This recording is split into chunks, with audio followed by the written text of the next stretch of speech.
In California, a man is in custody this morning in connection with that fire at a mosque in Palm Springs. 23-year-old James Dial Jr. was booked on Saturday. He has not formally been charged, but was arrested on suspicion of arson, a hate crime, and felony burglary. Police are calling this an intentional act. Now, several people were praying inside when that fire broke out Friday. The good news, no one was hurt, but this just adds to the growing number of anti-Muslim incidents this year. CNN's Polo Sandoval is following that disturbing trend for us, Polo, and this, I'm told, is a record year. Absolutely, Victor, and it clearly has left many Muslims on edge that have had a very difficult time this year because of this wave of Islamophobia. We have seen really so many people struggle with this, especially since 2015 has been bookended by murderous attacks carried out in the name of Islam. But then you hear from Muslim leaders who are very quick to condemn those attacks, saying that they have absolutely nothing to do with what is their religion. But then you look at the numbers that you just mentioned, Victor, and they clearly speak for themselves.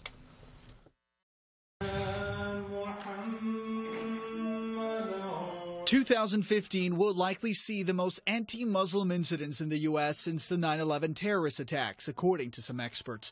The cases are tracked by the Council on American Islamic Relations, or CAIR.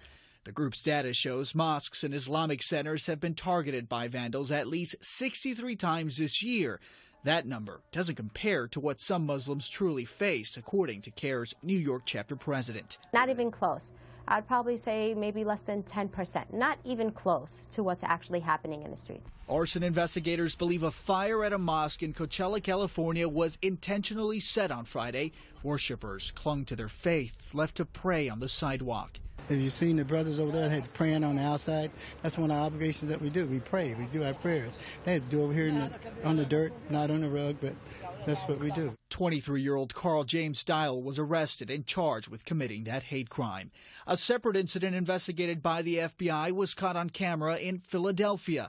That's a severed pig's head being thrown out of a truck at a mosque. This, too, being investigated as a hate crime. Practicing Muslims are prohibited from eating pork or pork byproducts. In Florida, a gun shop owner is using words to fuel controversy.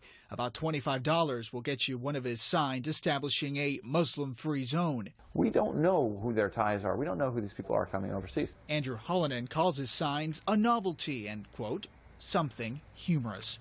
Afaf Nashar isn't laughing, though. She says fear-mongering has resulted in people getting hurt. A Bengali Muslim store owner was attacked violently. He got to the hospital, and we were talking about coming together as a nation. What stopped that attack was actually a customer coming in and acted as a good Samaritan. So were it not for that Samaritan, perhaps things would have been much different. Nashar, a mother and an American citizen, can only hope that kind of compassion and unity spreads across the country. You know, we have seen cases of harassment and vandalism happen in almost every region of the country, including in the nation's own capital. In fact, CAIR's headquarters had to be evacuated on Thursday, Victor, after a suspicious package was sent in, really part of a hate mail package. That substance later determined to be not harmful, but still it leaves so many people on edge.